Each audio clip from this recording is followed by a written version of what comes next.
Anybody know what that is?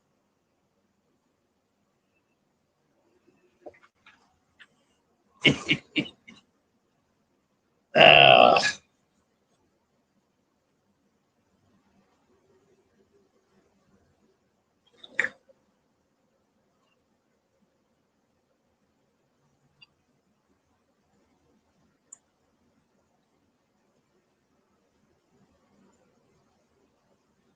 see if we're showing up on. Apparently, Dan, Akina, and Dwight. Good morning. Good morning.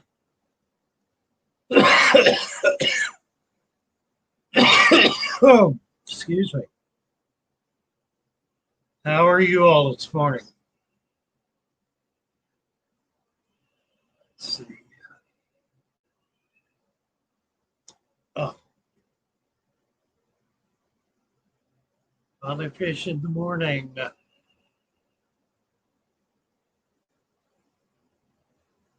It's funny. Oh, I know. Do know why. All right. Let's get one of them up.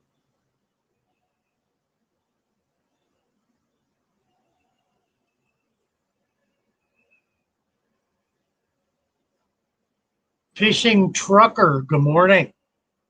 I Catch Tiny Fish is here. J-Dog 67, howdy howdy. Rohan J. Ha, I no clue. Well, work on it. Dan Floros, wet cold Friday night in Sydney. Well, it's hot and sunny here in Venice. Whitefoot says good. Ah.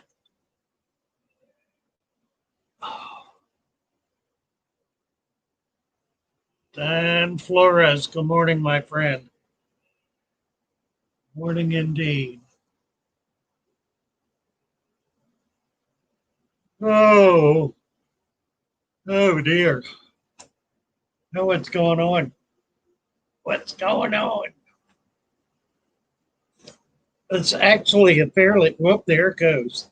It was pretty good for a minute there, and then it went skalooey, sideways. I'm getting a new camera. We'll see if that makes a difference. I'm not sure what the issue is. It's awful blurry. And the StreamYard is crystal clear. It's a perfect picture. Unfortunately, I guess we cannot link up on StreamYard. Let's see.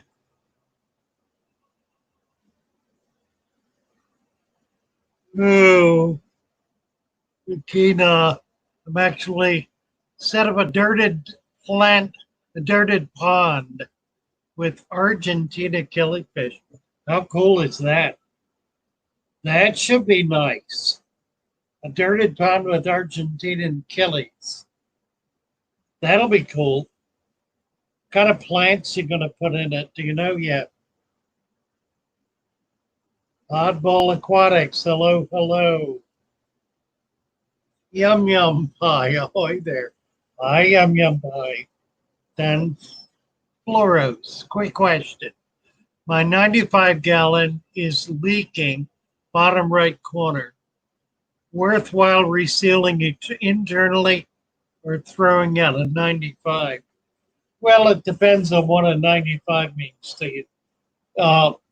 It's certainly worth trying. If you drop the water down a little bit, enough to get your hand on it, swirl everything back from the corner, and put a big gob of oh God, my brain is going. A big gob of gunk in it. Silicone. A big gob of silicone, and then push the sand or substrate back over it and press down hard on it. Um, if that does not stop it, then you'll need to empty the tank. But typically that works. I used to seal tanks with dirt. If it was a tiny leak, then usually it would just plug up. I could just plug it up with dirt. Dynamax's earth works pretty well. Um, but try that. Try pulling everything away from the corner. Put a big glob of silicone in there and pour the sand. Just push it back over it and press down hard. And if you're good, it'll stop. If you're not, it won't. If that doesn't work, then you're going to need to empty the tank. Um, it's a nice sized tank. We arranged. It would be a shame to throw it out for a minor leak, but there could be more to it than that. It could be that your seal is going. So if that fix doesn't work and you have to break it down, then what you'll need to do is use a razor and remove all of the external silicone, not between the glass. Don't dig into that. And then put a new bead around and give it a couple of days. Press it in, give it a couple of days to set up, and then test it outside. Yeah, be ashamed to throw a 95 away. Good morning, Lauren. Good morning, Bud's Coins. Manish, hello. How are you? Happy to see you. Manish was having difficulties in India getting plugged in, but I see he's been here 2 days in a row. So I guess he's got a lock on it. Sorry I was a few minutes late this morning. I just totally lost track of time. Yum Yum Pie of Subfather Fish. You seem knowledgeable. Well, remains to be seen. You'll have to watch more videos to make that That's a very subjective opinion, you understand. It's not an objective um, valuation. I catch tiny fishes still groggy. Yeah, me too. I'm a little dim-witted, but I'm always a little dim-witted. Yum Yum Pie is smiling, or is it a smirk? I can't tell. Color guppies, hi. Hi, color guppies. I'm happy to see you, Manish. Can portulaca or celia plant grow in an aquarium? Portulaca or celia.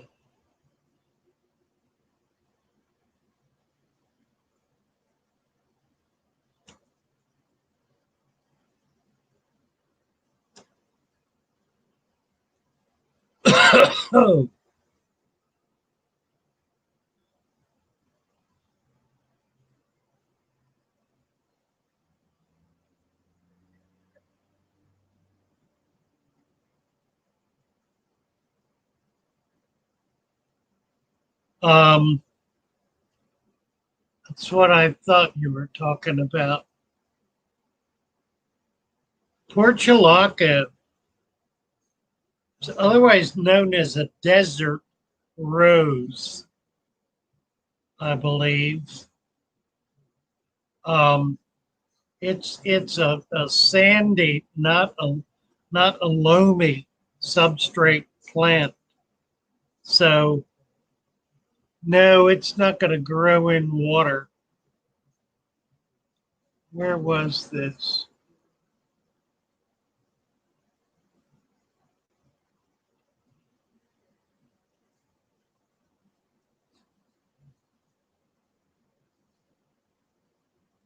Yeah, I mean, this portulaca cannot grow in an aquarium. If you can get it going, then send me some. I don't believe you can do it. I think it's a strictly terrestrial plant and one that actually grows in fairly dry conditions. Very pretty plant. Be a shame. It's a shame it cannot because it would be lovely. I'll tell you a trick though that works real well. If you do a shadow box behind your tank and keep the glass very clean, you can put any manner of thing behind that plant, animal, or decorative stuff, and it'll look like it's in the plant, in the tank. Uh, think about shadow box for things that don't work well in a tank, but that you would like to have to be part of the decor. That's a way to be able to do it.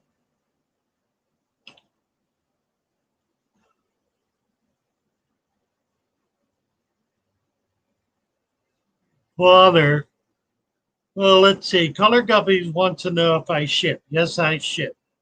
I do ship. I ship fish and plants and other stuff and nonsense. Billy Dog, good morning. Fish Quest. Hi, Fish Quest. Akina Tropical, who I've lost that quick. I'm from Argentina. I don't write well. You do extremely well, Akina.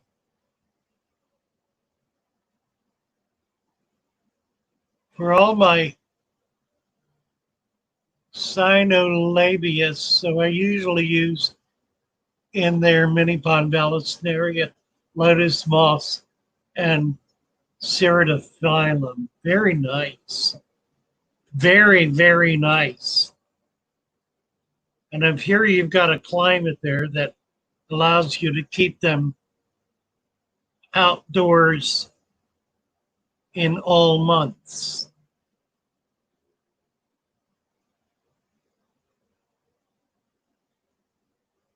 Billy Dog, my girlfriend was at the lake yesterday swimming. She said they had lots of snails and seaweed. Well, now, he indeed. Sounds like you need to make a little trip, Billy Dog, and see what you can come up with there. Sounds good to me. Yes. Which tank did you change? I did not. I took it off. Okay. The first one right here. Okay. Would you ship an eel? Yeah, you were asking about eels yesterday, I think. I have eels. I've got some small tire tracks, and yes, I can ship a tire track. That is doable. If you will send your order to, I'm going to post my email.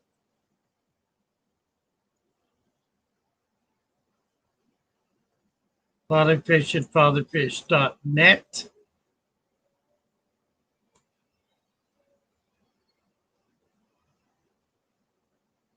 And you can send any correspondence to fatherfish at fatherfish.net. I have a Gmail account as well. I prefer to use this one. Don't know why. Just because I'm used to it, I guess. Michael Wheeler. Have I ever seen an air pump go bad to where it will contaminate the water and make the fish sick? An air pump. Um, well, not exactly. I had an air pump kill a bunch of fish in a pond. once where I had it sitting under an eave, and the bug man came by and sprayed the pumps. And when he sprayed the pumps, the poison, of course, got delivered into the pond and killed the fish. There's really nothing. There are two kinds of pumps. There's a vibrator,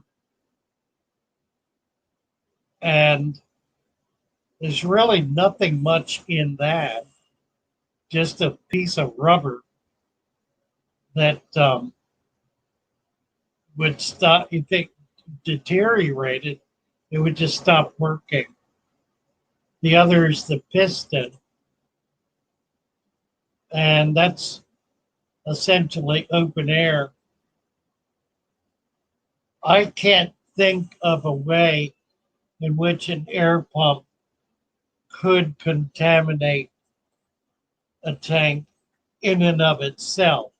Obviously, it could pump bad air into the tank. So if some kind of bug spray was used around it, or some other toxin was in the air that it was sucking in,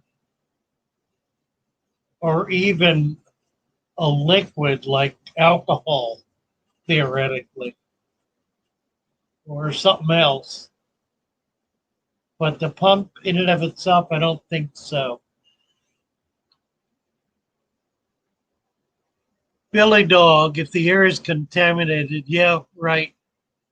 Jonathan, I have potting soil and eco-complete mixed substrate. Have you heard of or experienced poor growth when using these together? Swords won't grow. Hairgrass doesn't grow.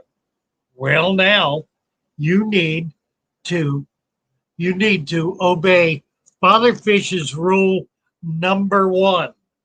Rule number one, add sand. Your substrate needs a cap, a 2 to 3 inch sand cap on top of that substrate will lock it down and will prevent all of the nutrients from mixing in the water column. It'll also create an anaerobic substrate that will allow waste to break down so that the roots of plants can take it up as nutrition. Lee's Aquatics did a video recently in which he showed that a small section of a plant that he added, of a tank that he added sand to, began growing microculture under the sand in the dirt substrate, which was not growing there before the sand was put on it. So 2 to 3 inches of sand on your substrate should resolve the issue. Jonathan. Oh, Tiny Fish is going fishing with his dad in saltwater. Well, that's great fun. Great fun. Happy fishing. Catch a big one. Psychedelic Hippocampus is here. Hello, hello. Well, do you do a series of videos about setting up a seahorse tank? Can they be dirted and planted like freshwater? You know, that's a really good idea. If I can get out and start collecting pygmy seahorses and get them breeding and throw them out, that would be a wonderful culture and an easy one to maintain. Yes, I would like to do that. That's a really good idea, Psychedelic. And Hippocampus, got that. The Psychedelic Seahorse. Once enough, I'll do a seahorse tank. In answer to your second question, can they be dirted and planted like freshwater? Absolutely. You need, of course, saltwater plants. And they do much, much better in a planted aquarium.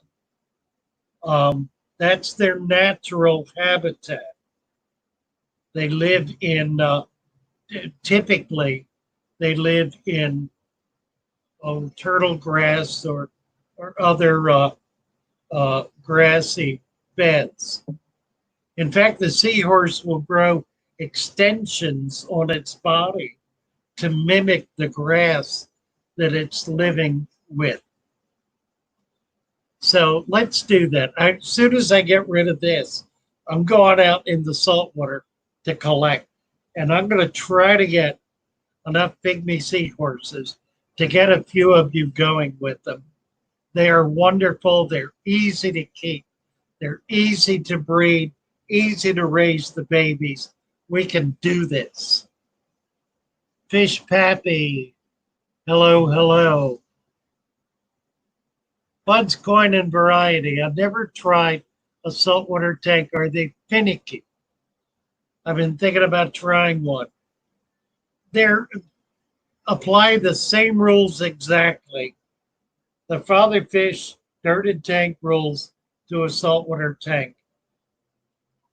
In fact, the whole idea of a dirted tank was really taken over by saltwater enthusiasts long before it became popular in freshwater.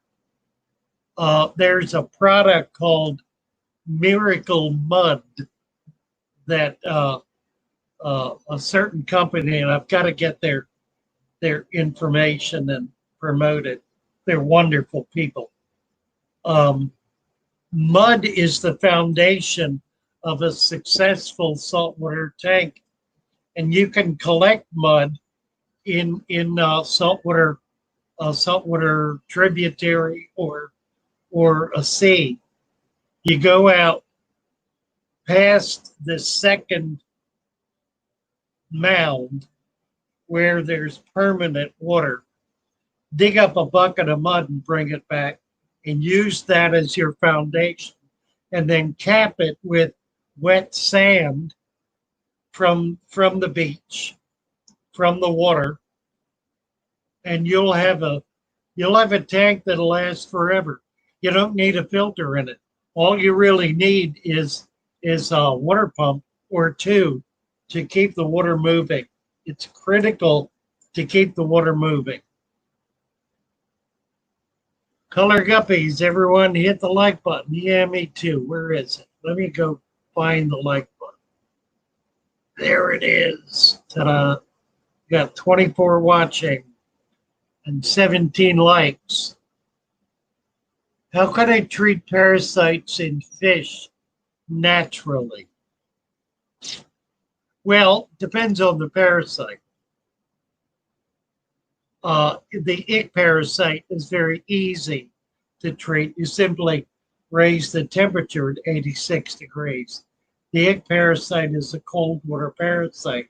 It cannot tolerate warm water, really warm water. Other parasites are different, and there are all kinds of parasites. Treating them homeopathically, you can use garlic. Put garlic in the food. Garlic is good as an antibacterial agent, but it will also stress out parasites and help to drive them out. The other way, if it's like a gill fluke or that kind of parasite that's large enough to be visible, you can remove it with a pair of tweezers. That's kind of a natural approach, if you will.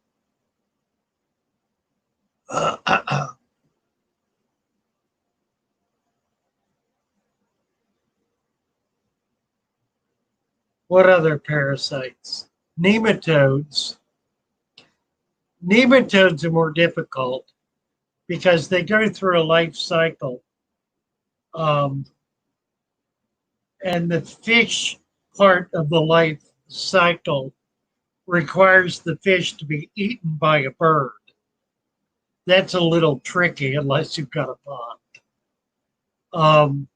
But the nematode, that type of nematode, will encapsulate itself in the body of a fish that gets too big. Once it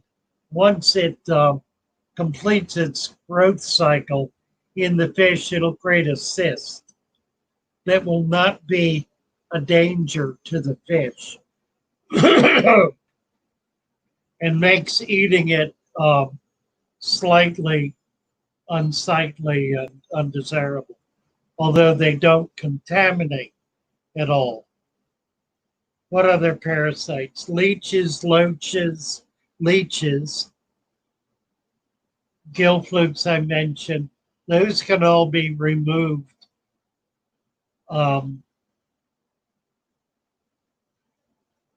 Generally,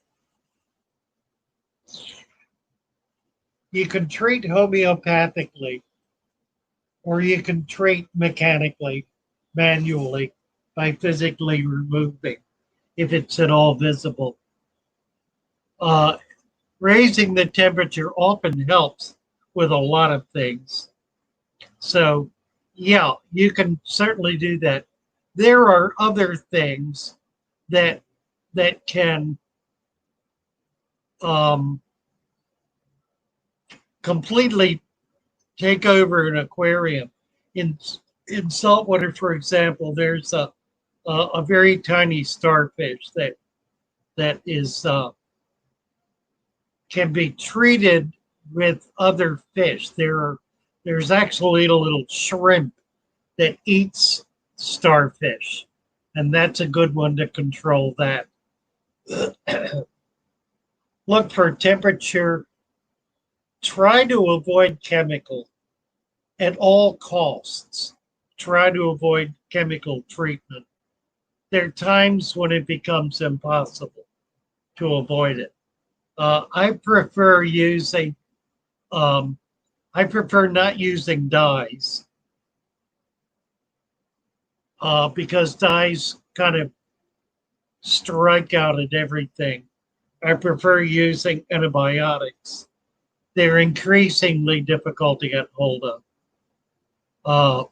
I do sell some. I sell a triple sulfa in small vials for fish use. I buy it legally, and I'm able to consume it, and I can trade it to friends and fellow hobbyists.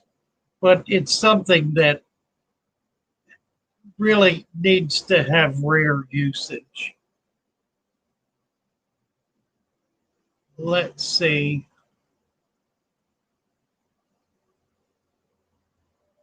Paplin Creek, hello. What about your sheep's head minnows? My sheep's head minnows all died off. Now, I provided sheep's head minnows to a half a dozen people, two of whom I know were able to raise them up and have spawned them successfully. So we've got some F1s going.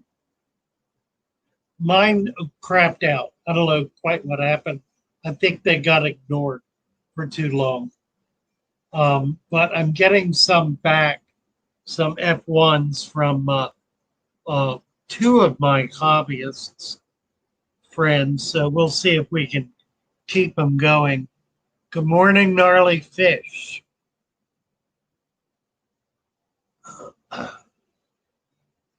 Is algae good for overall health of aquarium? Yes, it is.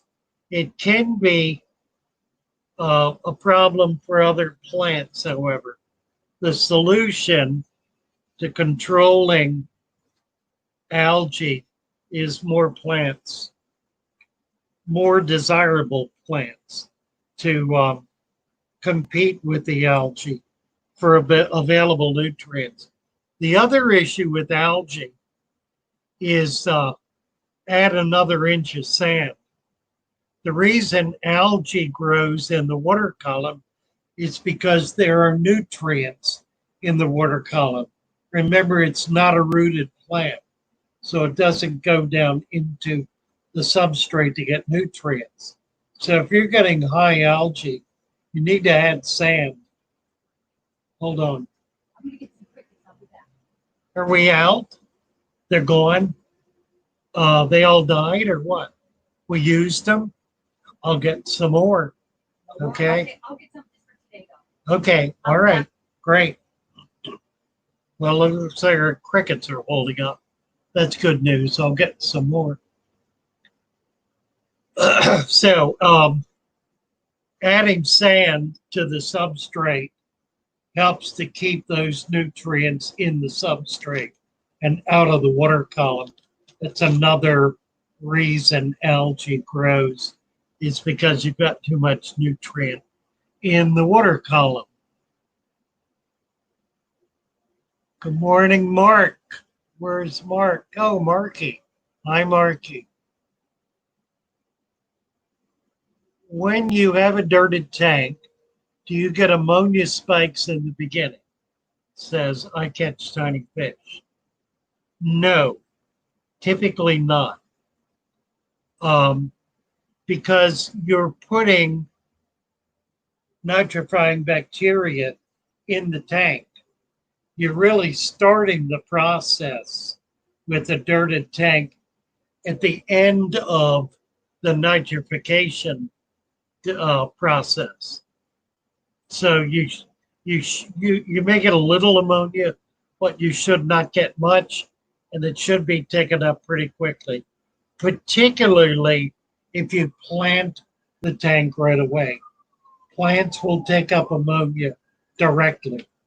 And the ammonia is also the bacteria growing on the sand will flourish very quickly, given the nutrients under it, so such that you're not going to have much of a problem. Now, there's some caveats. One of the main caveats is food. If you dump a bunch of food in that tank, in a brand new tank, I don't care what you've got in it, it's going to create ammonia. My rule is I do not feed fish in a new tank. I don't feed them for at least the first week. I put the dirted sand bed in, I plant it, and I put fish in. Not a lot of fish, a few fish. Maybe 3 or 4 fish, small fish, 5 fish per gallon. Not that many. In a 10-gallon tank, I would put 15 to 20 fish. Little ones, tiny fish. And then not feed them for a week. They'll feed on the plants. They'll begin feeding on the microculture. And that microculture will then have a chance to develop such that when you do start feeding, the ammonia problem will be dealt with. The other issue, of course, is to feed very sparingly. Feed 1% of what you think you ought to feed. In other words, if you're going to put 100 granules of something in there, put 1 in. If you're going to put a thick handful of flakes in, put 1 flake in. And then maybe follow it up with another 1 flake. The reality is the tank produces food for very small fish. It produces microscopic food as well as algae in sufficient quantities for a small group of fish to survive and thrive. You do not need to put food in a small community show tank that's with a deep substrate and lots of plants growing in it, and 3 or 4 fish per gallon. Billy Dog, I overfeed my fish. And you're playing Russian roulette. You can get away with it until you don't get away with it. Garbo, I would wait a full 24 hours before doing a water change. Yeah, I don't do water change unless it's called for. And it's called for with an ammonia spike, with a nitrite or a nitrate spike, with bacteria in the water that's cloudy from bacteria or some other pollutant. You do a water change when it's required and not routinely. That is, if you're maintaining a deep substrate balanced aquarium. If you're not, if you just have gravel in your tank, it's a good idea to do routine water changes, preferably weekly. You can do it more commonly. How do you restart a tank after columnaris?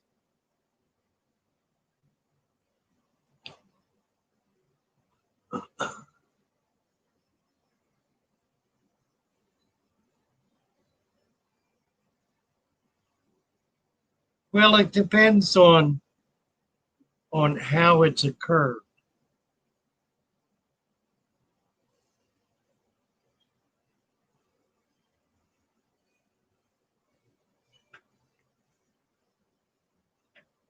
Generally, I find that columnaris, it's a common bacterial infection, is I always take the most infected fish out. I remove them immediately. I tend to treat with triple sulfa or some other kind of bactericide. You can treat with H2O2 peroxide. I don't do it simply because it's too easy to overdose with it.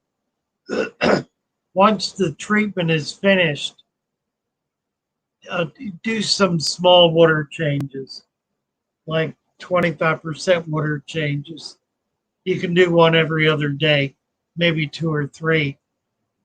It breaks down and pretty well stops working after a short period of time. So it's really not going to, the medication is not going to continue to be a factor after a few days.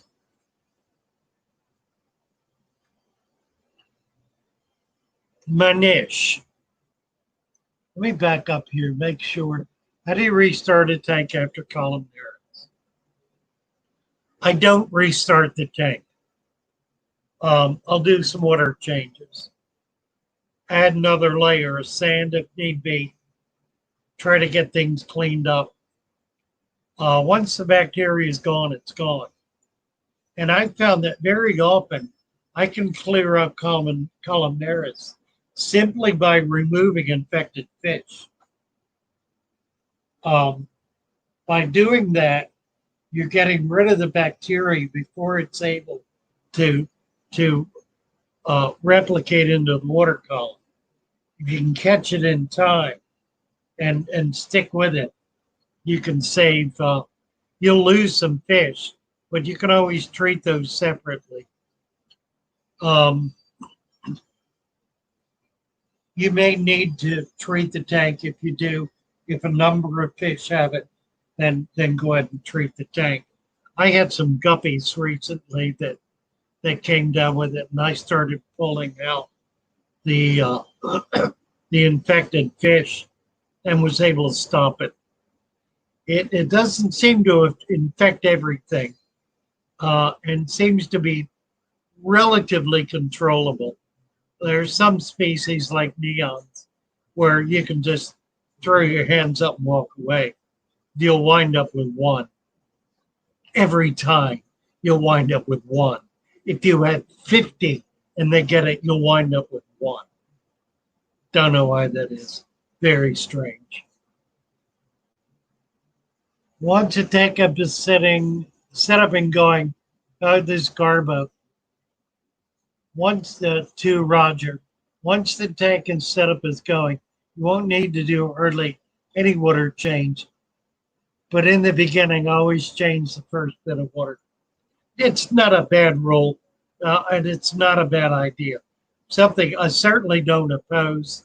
I happen typically not to do it unless there's a problem. And sometimes in a brand new tank, there is a problem. Sometimes things will just go sideways. And you'll have to do a water change in order to kind of shake it and pull it back into a normal kind of function.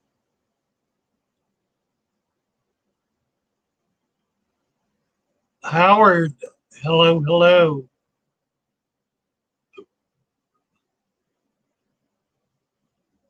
Let's see. Garbo to Roger, best of luck setting up that new tank. Garbo.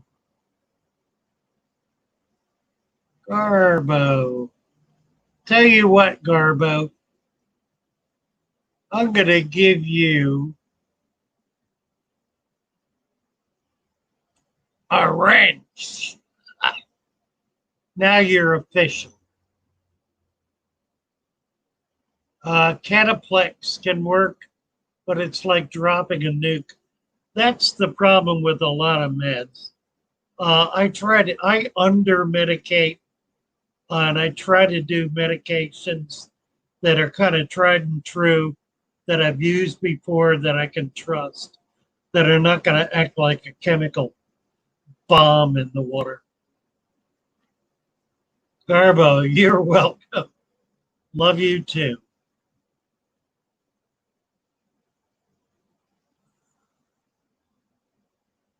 Hello, Susan. Nice to see you.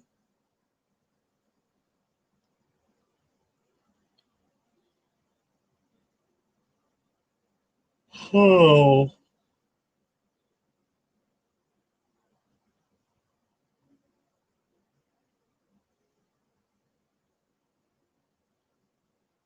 Oh yeah, Manish had an interesting question. He said, do all tropical fish like aquarium plants? And that's a really neat question, well put. And the answer is some more than others. There's some tropical fish like silver dollars, pacu, uaru, and a few others that love plants so much they'll eat them all day long. Koi are another one. Koi love plants. Those fish are sometimes hard to keep plants with them. I'm able to keep swords with uaru because it's tough enough they don't bother. But silver dollars will, and pacu most certainly will. So yeah, some fish like plants better than others.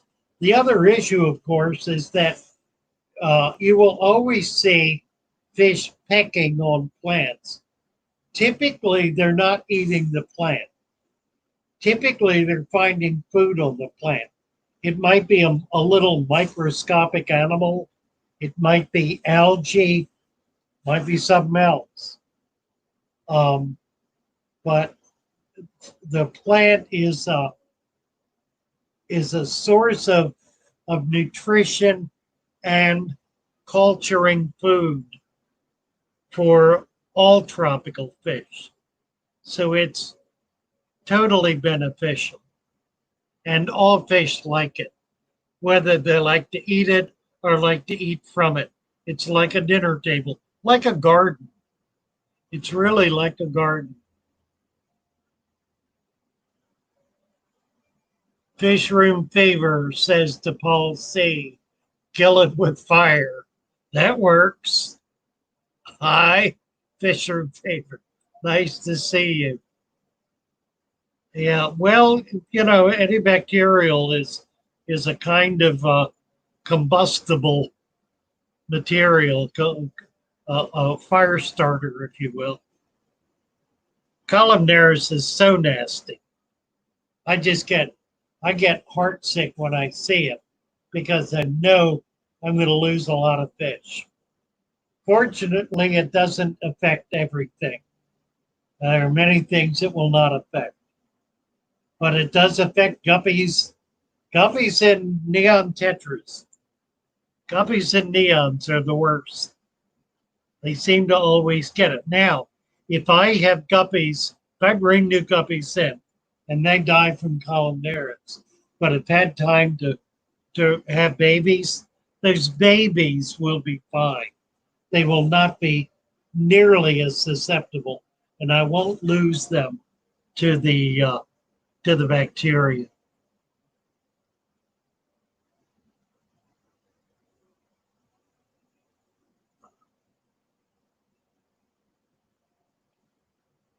Remy, I've got 14 neons. I got a fungal infection.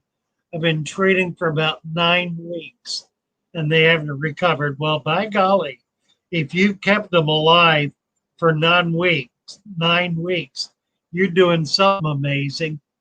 ICX, EM, erythromycin, general cure. Kick the temperature up. Drop the ICX. Drop the general cure.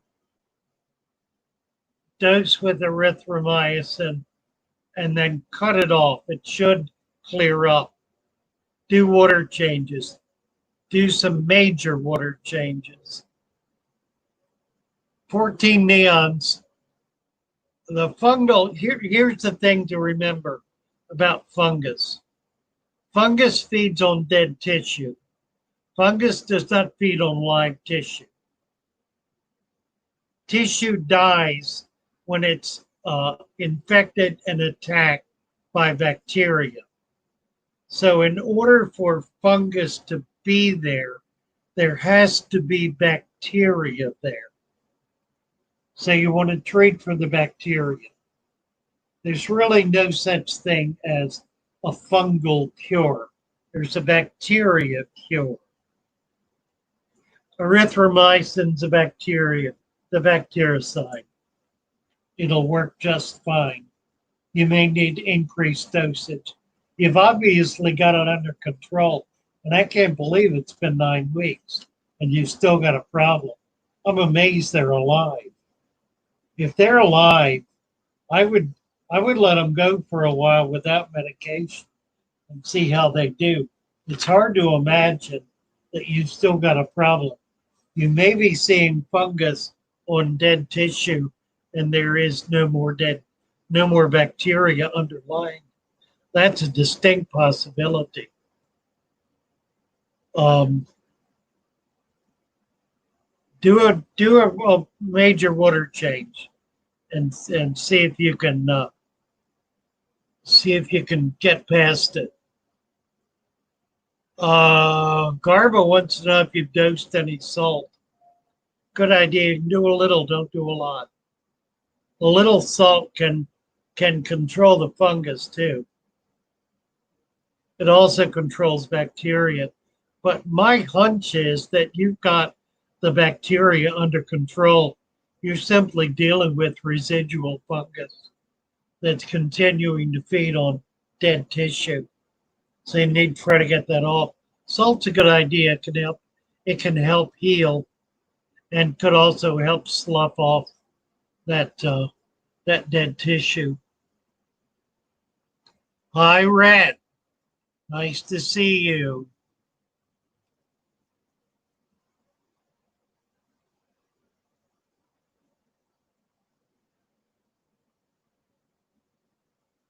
Bud's leaving. See you later, Buds. Mary Page is here. My daughter came home for a little while last night, so I hadn't done my fish surgery yet. I'll have an update for you here shortly. Mary Page is removing a cyst from her betta. She's got a beautiful imported male betta, fighting betta, with a lump on the side of its head. I suggested she lance it. The fish is otherwise healthy. It's clearly some kind of parasite or tumor growth. So we'll see. She's going to poke a needle in it, see what comes out, and then treat it with a bactericide. So we'll see. She's going to video it. So she'll probably do a video. That'll be fun.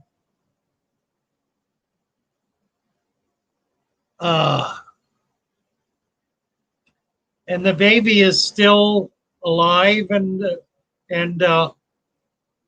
um, breathing on it. Well, it's not breathing on its own. It's heart beating. Organs are working. They haven't found no brain activity yet, but they have not determined that it's brain dead. So that's a good sign. So we're just remaining in prayer and for that baby to wake up. Wake up, little boy. Wake up.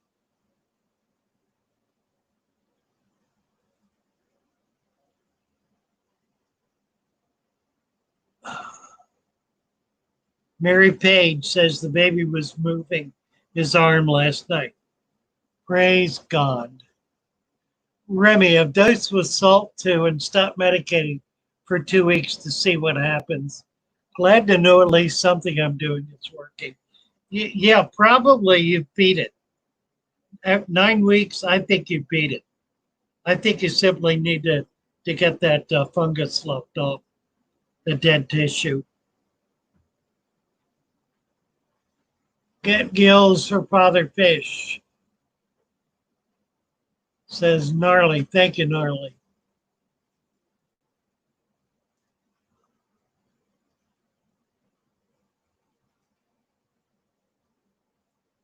Yeah, sure enough, sometimes a batch of fish have problems.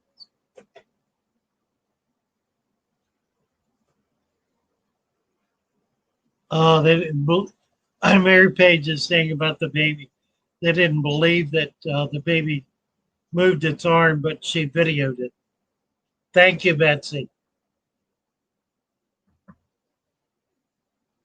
And thank you for all the prayers. Staying in prayer.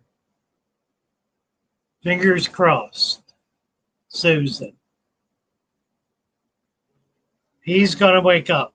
He is a blessing. That's the prayer for today and the lesson for today. This baby is a blessing. He has been a blessing. He is a blessing. He will remain a blessing. Feels like everyone's a mechanic in this chat. Well, I catch tiny fish. Obviously, you're feeling slighted. So here you go. Yeah, there are a lot of wrenches here.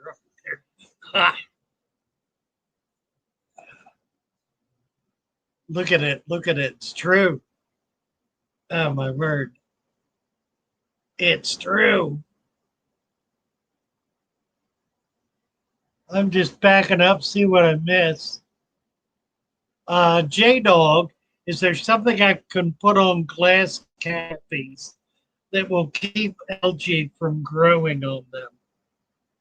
Well, there's something you can take off of the glass canopy, and that's the light.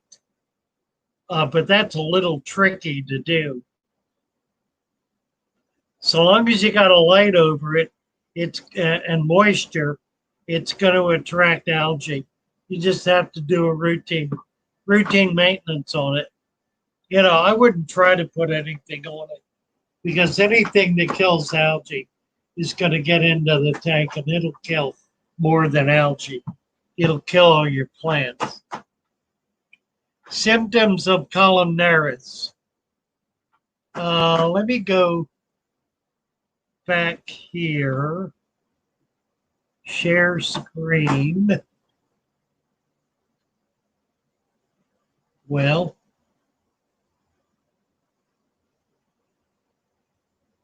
Chumaka. I think it was before that.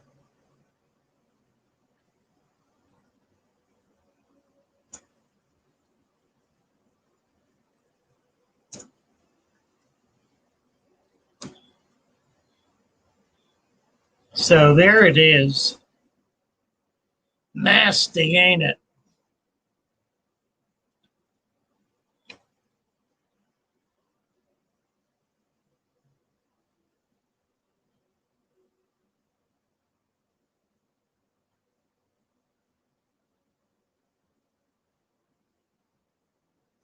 Let's see.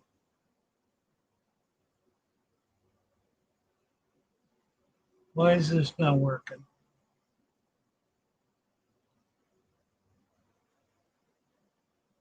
Oh, here we go.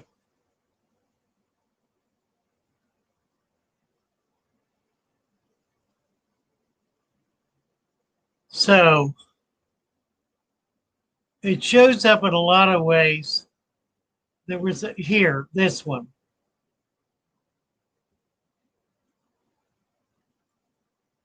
This is the way we usually see it.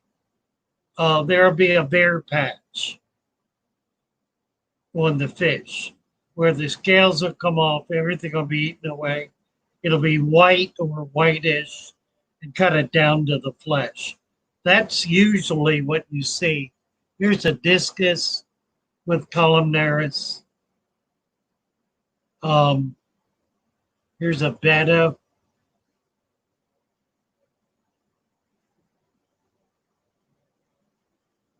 Here's a gill. Look at the gills eaten away on the koi. Here's a silver dollar, which actually eaten away. Here's a platy. I'm not sure what it's looking at, but that's not a good example. Here we go. There's one with fungus growing on it. That's a perfect example of what I'm talking about. The fungus is growing. If you look on the outside of the fungus, you'll see a white patch. That's where the bacteria is attacking the flesh, and the fungus is growing on the dead flesh. Perfect example.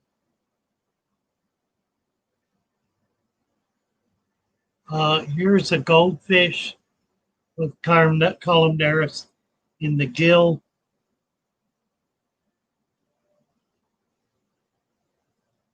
Here's a platy. Not a real clear example because that's kind of normal coloration. Here's a betta. See the fungus?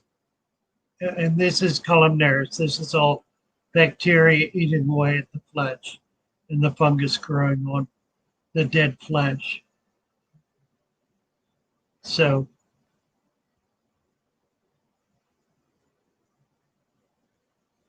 here's a guppy. And you'll notice this has got other problems. It's got protruding scales as well. So this guy's been pretty badly eaten up.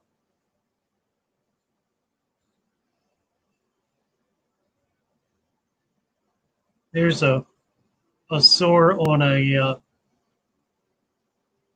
looks like a, can't think.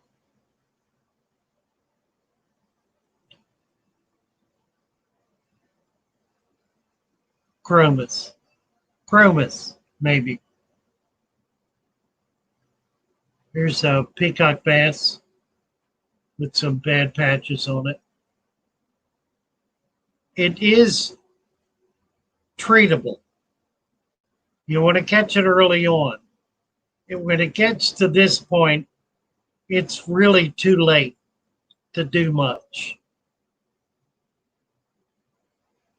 Here's a neon with it, just a little white spot. Usually you see it up here, right at the top of the body. But that's a perfect example. Here's a betta with disturbed fins. The fins are raggedy and kind of chewed up and disintegrating. Fins are an easy prey for bacteria because they have very little blood flow through them. So it's really not simple for the fish, particularly a fish like a betta, with excessively long fins. It really doesn't have the ability to heal itself very well. There's a guppy with some fin chewed up. I don't know what I'd call that. That could be anything. That's a little problematic right there. So, columnaris, a nasty dude.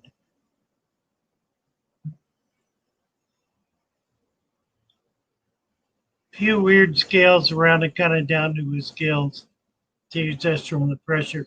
I think so too. I looked at him carefully in your video, and he looks perfectly healthy. He just got a growth. So it's worth trying to open that up to see if, now it could be a cancer or some other kind of actual growth, in which case you can try lancing it. You're probably not going to save the fish if you do it. I mean, you could try cutting it off. You're probably not going to save the fish by doing it. You could try pulling it out. If it's a parasite, it'll be pretty easy to remove. And then just keep antibacterial. Ointment works fine on the wound. Gnarly had a female angler get a spot of something on her back. None of the others in the tank had anything. Just made sure I did constant water changes and it's healing up. Could have been an injury.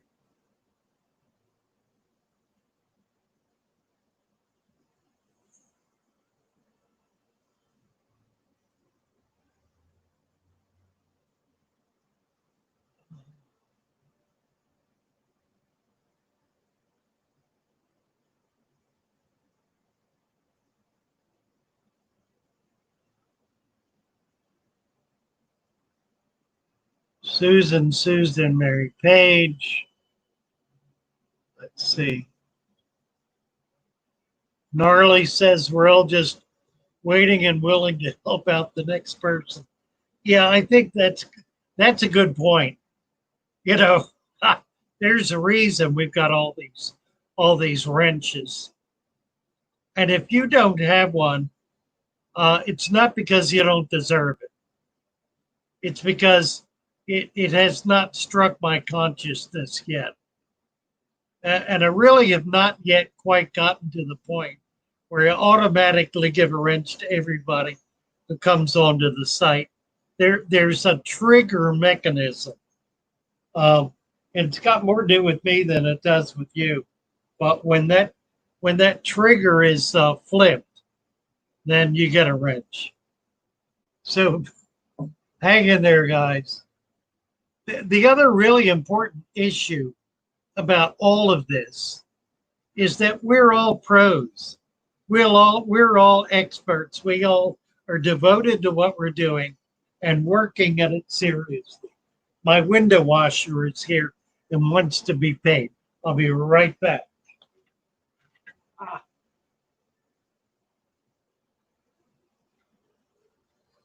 How are you? Oh, I'm working on it. Trying to heal. Well, you know what? Keep healing is rest. Rest. You know it is. Rest for the word. Thank you.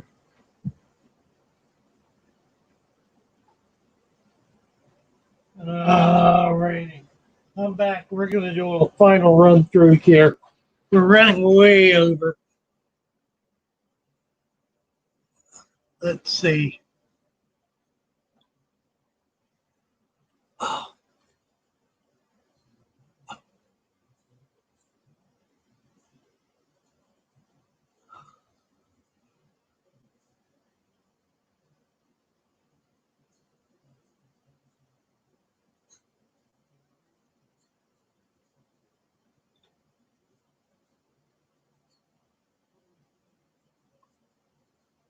Yeah, Mary Pat says she thinks it's worth a chance to lance it.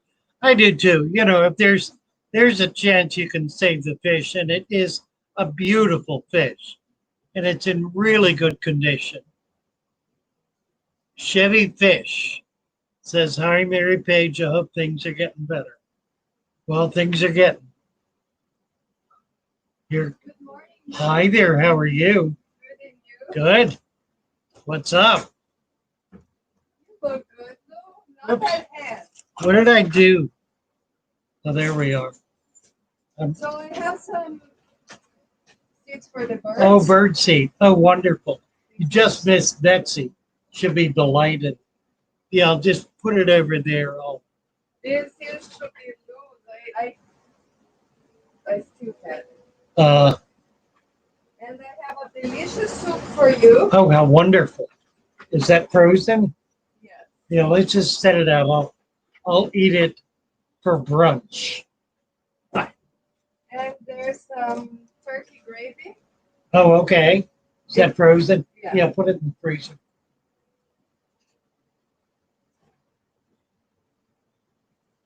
This is Taya. Taya's a good friend who comes in and provides food for me occasionally. Yeah. And I appreciate it so much. She has two exquisite daughters who are absolutely magnificent people. One of them's in college now. They both were circus kids. We have a program here in Sarasota called Sailor Circus, which is a high school program. And they be, some cheese for salad. oh, sure, yeah. There's a lot. Oh, wonderful. What is it? Is that Gouda? What is it? This What is kind what? of cheese is it? I don't know. It's that cheese that comes. Oh, it's feta. feta. It's I feta. think. It looks like wonderful. Lovely. I love feta cheese. I need to get that moved. Get my pictures moved. Put it in the drawer. Yeah. If there's room. Loving the live stream. Remy says, I had a dwarf Grammy die. I never knew what the problem was. Looks like it was columnaris. Mystery solved. We're doing a video. Doing a live broadcast. I've got 35 people on here. We're all in conversation. Thank you so much, Stan. Love you. Bye-bye.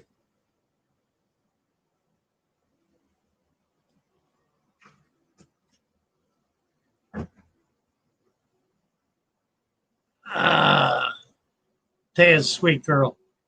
Sweet girl. Running off. Let's see. Mary Page.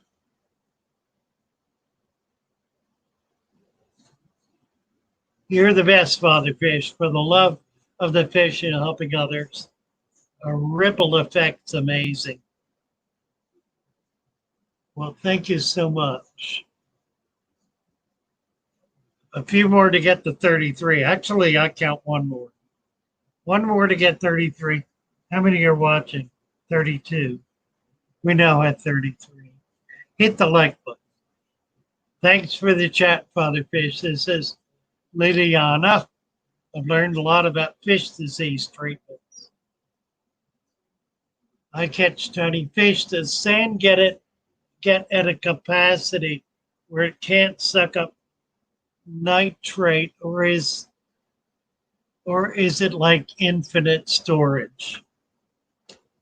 Good question. Here's what you look for. Let me preface this a little bit. Water flows through the sand, but it flows at the speed determined by the flagellates and the cilia on the bacteria and microscopic animals living in the sand and living on the sand. So they're actually creating the current. So it's very, very, very slow as it goes through the watercolor.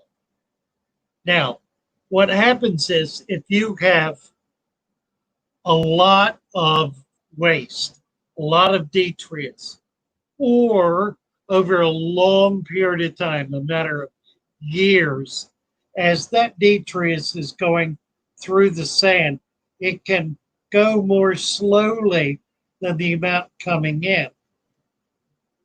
And so you will begin to see mulm, M-U-L-M, mulm, that's detritus, waste, if you will, cloudy stuff on the top of the sand. If you see that, or when you see that, the rule is add an inch of sand. By adding an inch of sand, you create space in the sand bed for the mulm that's flowing down into the dirt.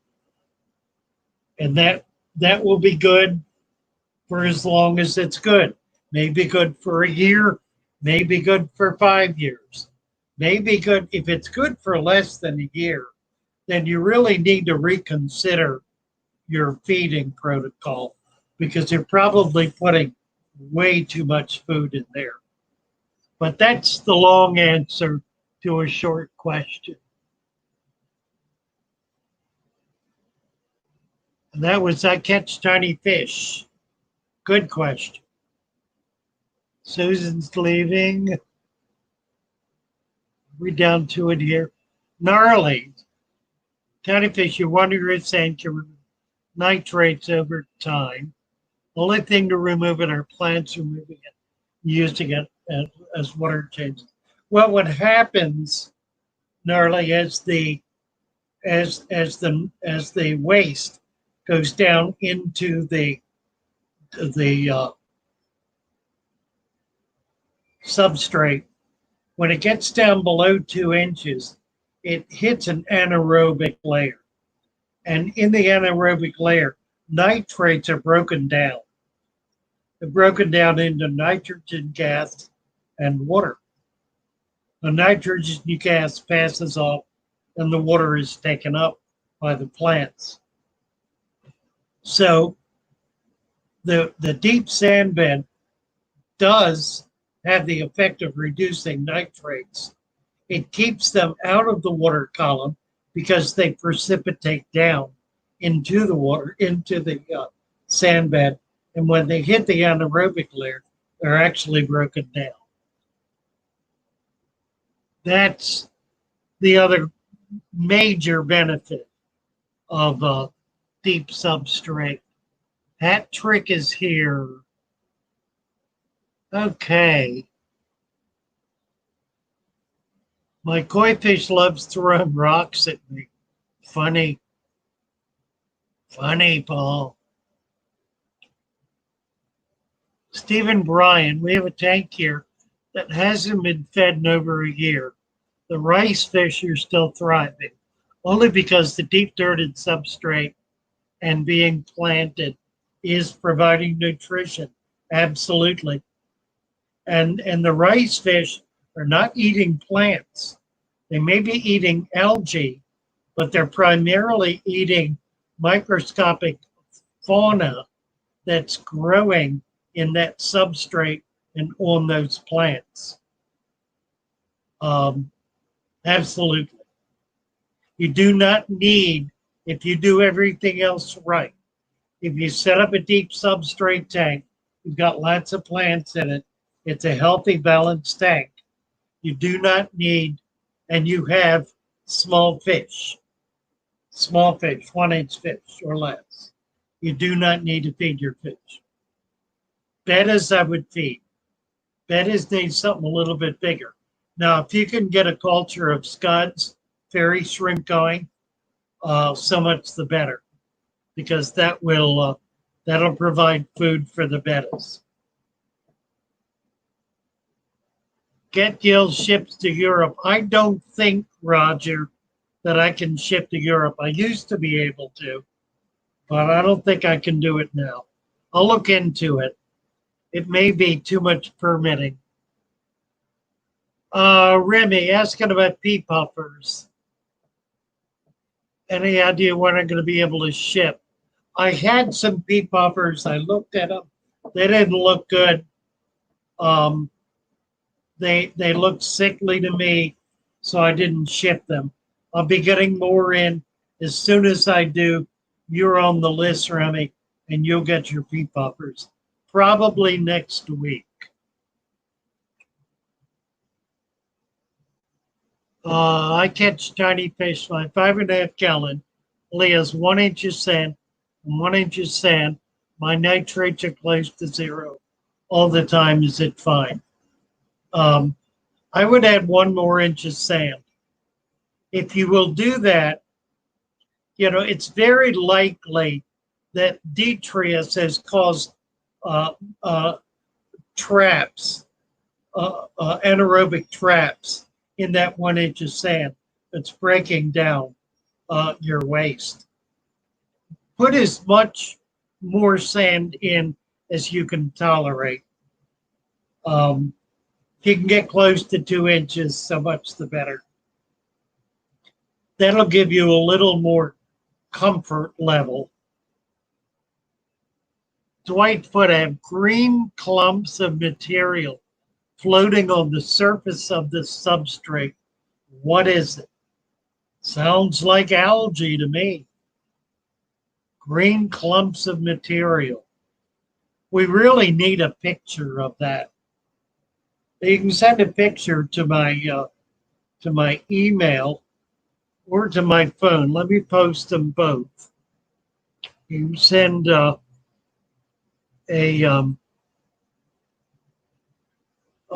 a picture to my phone or an email picture to my email.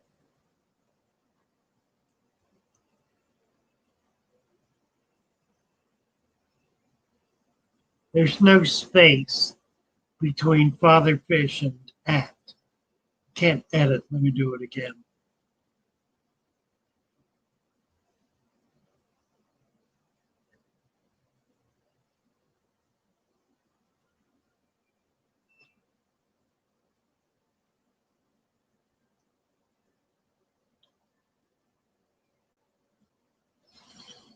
Alrighty. Green clumps of material. It sounds like algae. It's green, it's algae. Floating on the surface of the substrate. There are a lot of things that'll eat that. It could be that you have waste that algae is growing on. I've seen that happen. Clumps of like fish poop or clumps of waste that the algae is attacking and growing on. Not in unhealthy condition, it may be unsightly. Some Cory cats would probably love it. You put some Corys in there, they'll probably gobble it up.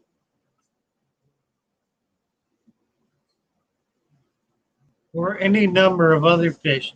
Is anything in there that eats or is picking at it?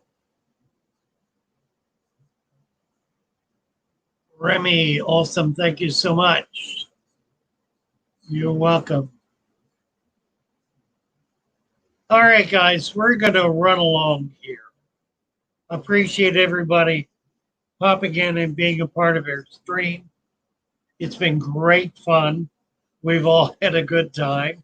And we're going to count down now from 10, 9, 8, 7, 6, 5, 4, 3, 2. Everybody say goodbye. Goodbye, goodbye, goodbye.